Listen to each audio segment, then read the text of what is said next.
Today on the CIO Lifeline, we talk about ERP implementations or upgrades. Can you do it yourself, or are you always reliant on your partner? We talked to Joseph Gress from Orca Bay. Very interesting conversation, and he shares his experience on a recent project he did himself. Stay tuned.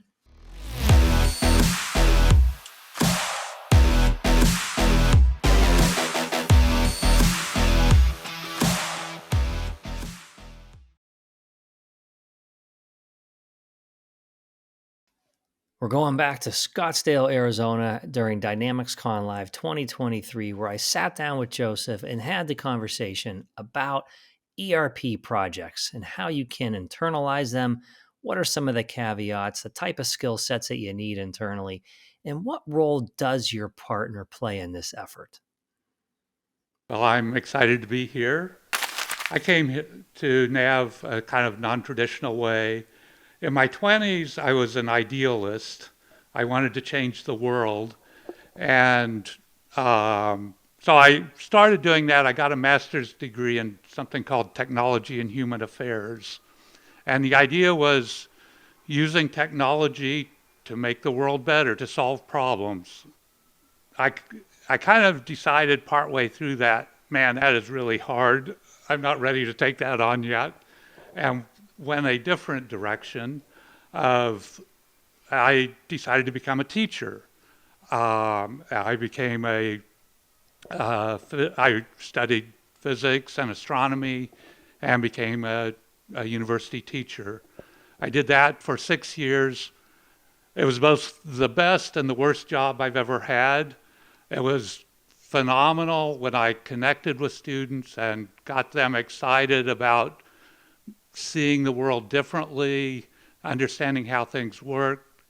But it was so discouraging when I was not able to reach them, when I couldn't get them motivated and excited about what I was interested in. And ultimately I said, this is not the right fit for me. I have just the absolute greatest admiration for all the teachers out there, but I went a different direction. So the door that opened for me was software development, consulting with small businesses to help them with their software systems. And so that's how I got started. And the last 20 years, I've been doing NAV and Business Central development and consulting. So you didn't start out as a software guy or a technologist per se. So when you did, it just speaks to the level of game that you bring to an organization. Because I look at you as an elite developer and someone who can just take a company to the next level in terms of their ERP system. So very interesting that it was a pivot in life for you. Sure. Getting into that arena. Yeah.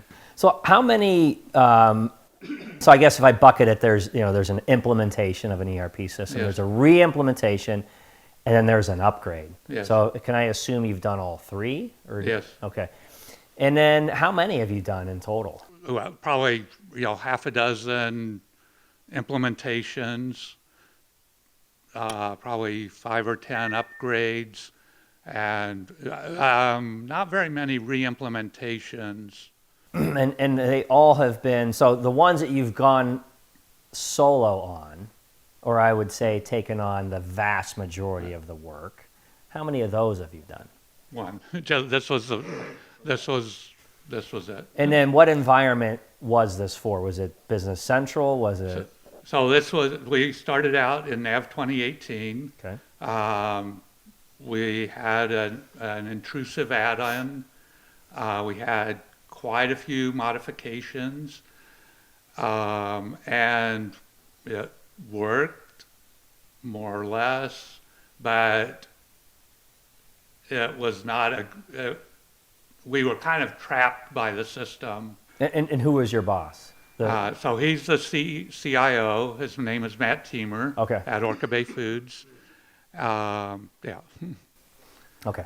Because I asked because in my head I'm like, well, was there realistic expectations as to how long something would take? Because it sounded like this was a highly customized environment.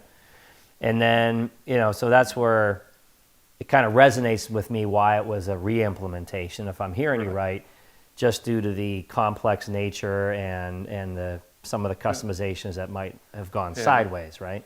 So, I mean, there were multiple reasons, but in my mind, I mean, I like clean software.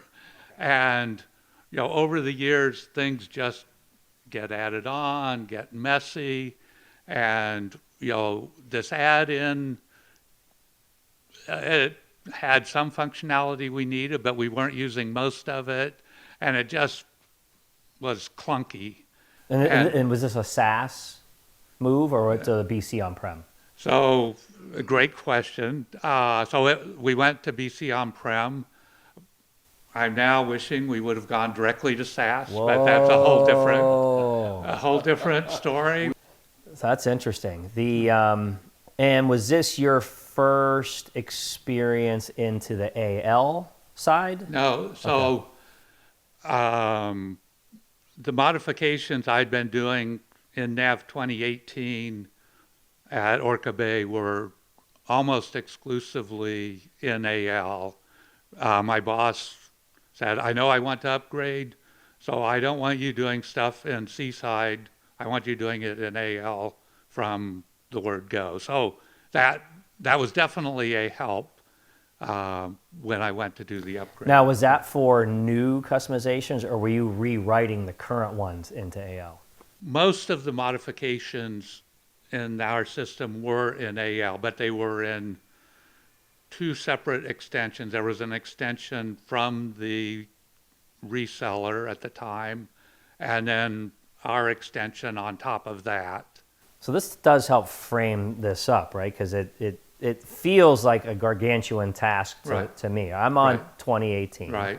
And we've taken the approach where any type of customization that gets introduced, do AL. Yep. We have 300 concurrent users. It just feels gargantuan. So, so what you're saying, everything just resonates with me.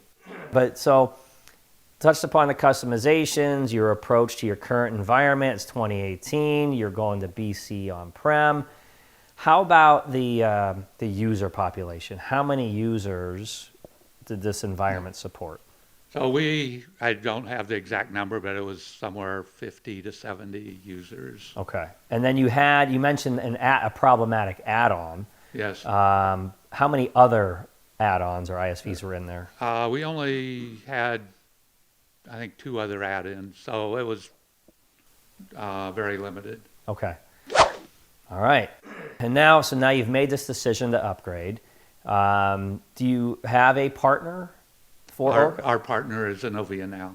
Oh, through my lens, taking on a leap from 2018, so you're switching from Cal to AL, it just feels like, how can you possibly do it without a partner? Yeah? Right, sure. There are a lot of different hats that one would wear in doing an upgrade or a re-implementation. There's kind of the business analyst hat of figuring out,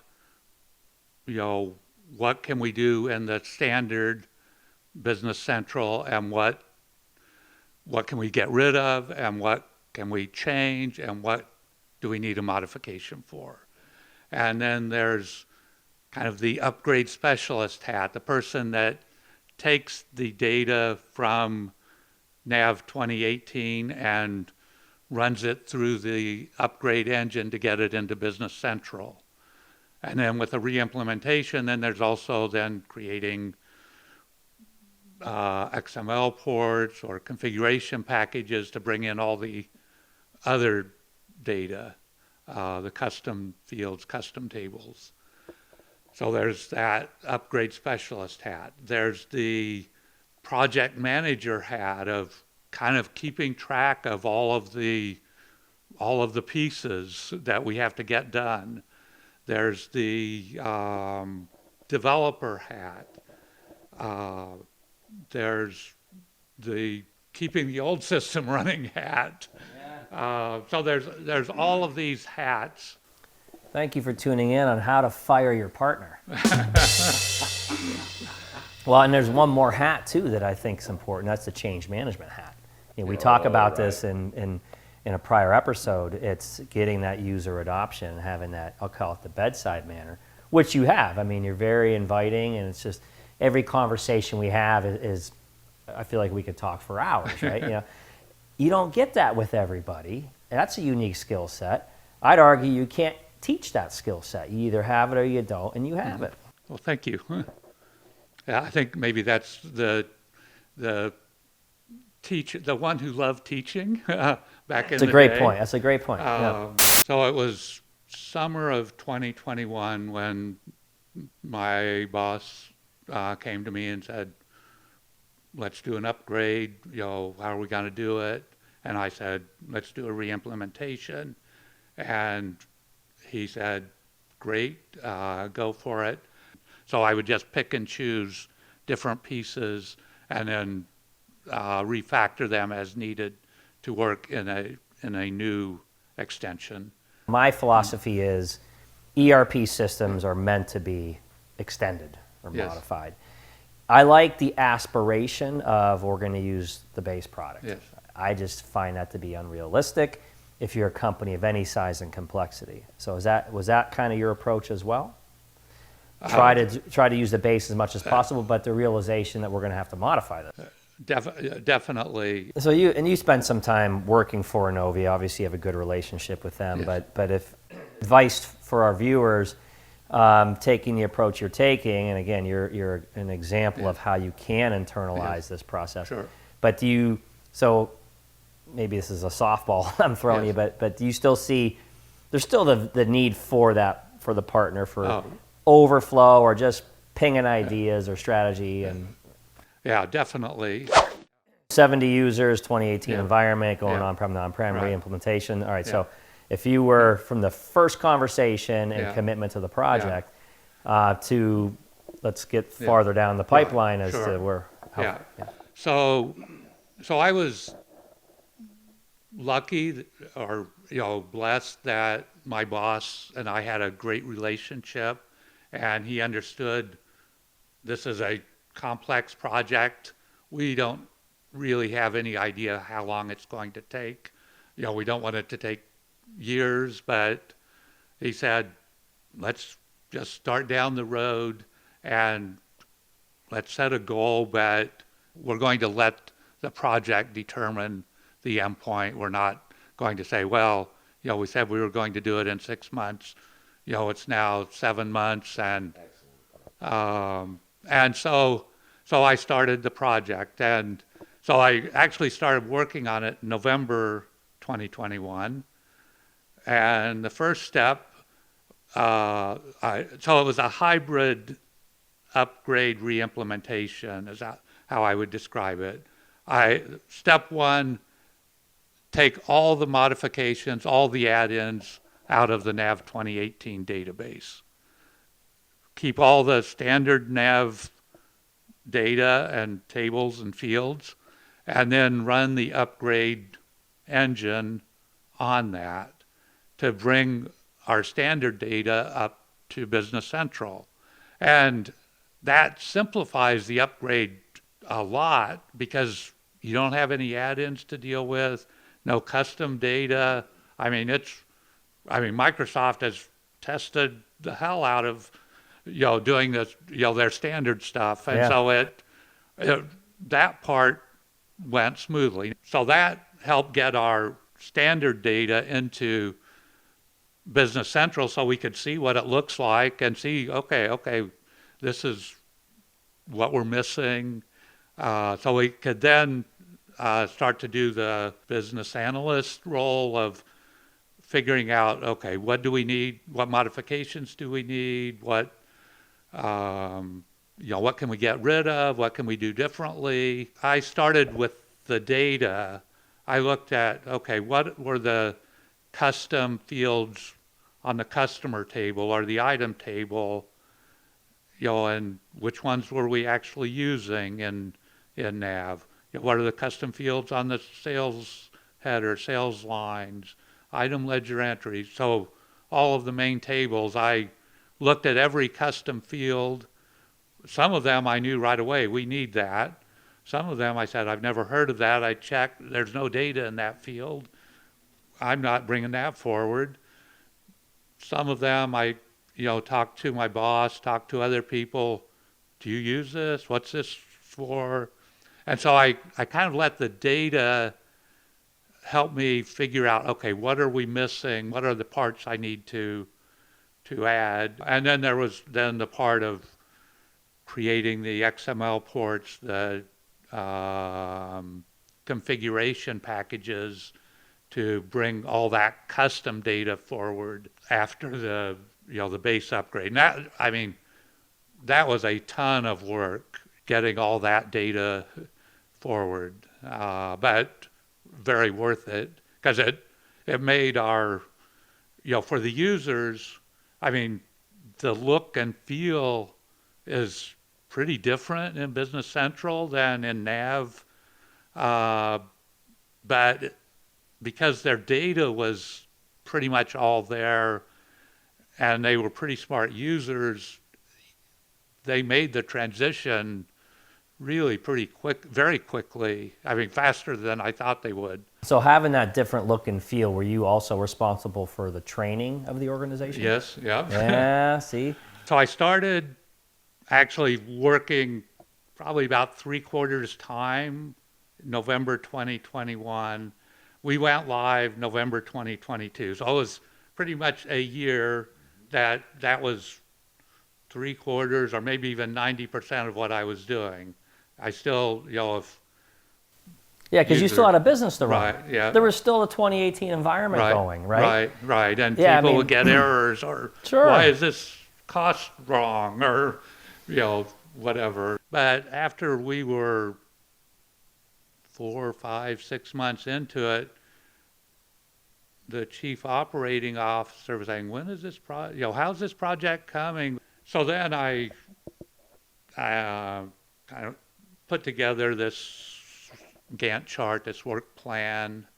It was wildly over-optimistic. I'm saying, yeah, I can probably have it done in 2 months. A week here for this and 2 days for that. And by August, we had started user testing. And so that was another hat that I wore, was testing supervisor, I guess. Did you have a separate testing environment and room, or was it all at their desks? So this was during late COVID, so this was all over Teams. Another thing you touched upon, which I think is important for projects like this, is having the, I'll call it the C-suite, acceptance or support. Yes. Everybody's on board and supported it. Yes. You weren't chasing a fictitious date. Right. Right. Okay. Yeah. I think these are important elements. Yes. Right. Yeah. Yes. You bring a rare skill set to an organization because, like, the technical chops of it, I feel like is more prevalent, and people can get there, can be trained there. But it's the soft side of it, right? Mm-hmm. You're taking people through a difficult journey. The user experience between 2018 and BC is different, and for some it could be radically different. Right. And you don't have a dedicated implementation team. These are people that are still doing their day jobs. We can go on and on and on. And to wrap this all in a 1-year project, and I would say, you had the C-suite support, but you sold it. Right. So yeah, that was another hat that I had to wear. Yeah, exactly. So was to present the information, the idea. Yeah, so you're a marketer. You have a marketing hat. Yeah, exactly. Yeah, it can be done. Upgrades don't have to be this gargantuan project. And thank you for sharing your experiences, your history. It was a real pleasure having you on today. Thank you. My pleasure. Right.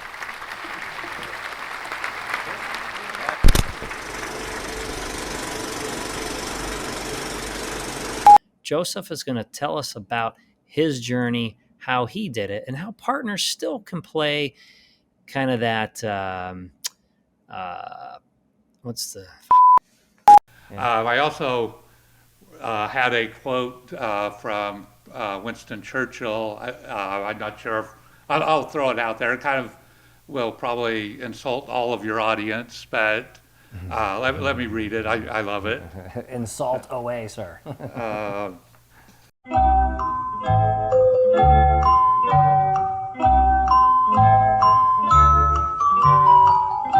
Oh, So there we've kind of insulted just about everybody. Yeah, that's right. We touched it all. yeah, we did. So, but, We spare you no know, one. Joseph's going to share his story on a recent upgrade he did for his company. Joseph is going to share. Joseph will stare.